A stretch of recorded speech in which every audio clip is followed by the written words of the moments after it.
Next month అమ్మ వాళ్ళ ఇంటికి వెళ్ళిపోదాం అనుకుంటున్నా. సో, అందుకనే ఇంట్లో ఒక్కొక్క పని అన్నది మెల్లమెల్లగా చేసుకుంటున్నాను. అన్నీ ఒకే రోజు పెట్టుకుంటే మనకి అసలే ఓపిక ఉండదు కదా! అంతలోకి ఫుల్ బాడీ పెయిన్స్ మాట ఎక్కువ పని చేస్తే. అందుకని రోజుకొక పని అని చెప్పి అయితే ఇలా పని చేసుకుంటున్నాను. ఎవరైనా ఇంట్లో అయితే లేడీస్ బట్టలు ఎక్కువ ఉంటాయి. కానీ మా ఇంట్లో అయితే మాత్రం మా బావ బట్టలే ఎక్కువ ఉంటాయి. చూడండి ఎన్ని బట్టలు ఉన్నాయో. అయినా కానీ బర్త్డే కానీ పెళ్లి రోజులు కానీ కొంటూనే ఉంటాడనమాట. లేడీస్కే ఎక్కువ చీరలు ఉంటాయి బీరువా నిండా అంటారు, కానీ నాకు మాత్రం చాలా తక్కువ డ్రెస్సెస్తోనే. ఎందుకంటే మనం ఎక్కడికి వెళ్ళం కదా, ఇంట్లోనే ఉంటాం కదా. నేను కూడా పెద్ద ఇంట్రెస్ట్ చూపినమాట బట్టల పైన.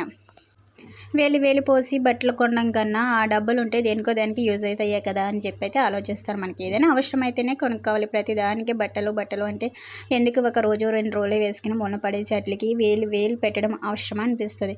ఇంకెలాగో నెక్స్ట్ మంత్ అమ్మ వాళ్ళ ఇంటికి వెళ్ళిపోతానని చెప్పి ఇక సెల్ఫ్లన్నీ ఒక్కొక్కటిగా సర్దేసుకుంటున్నాను.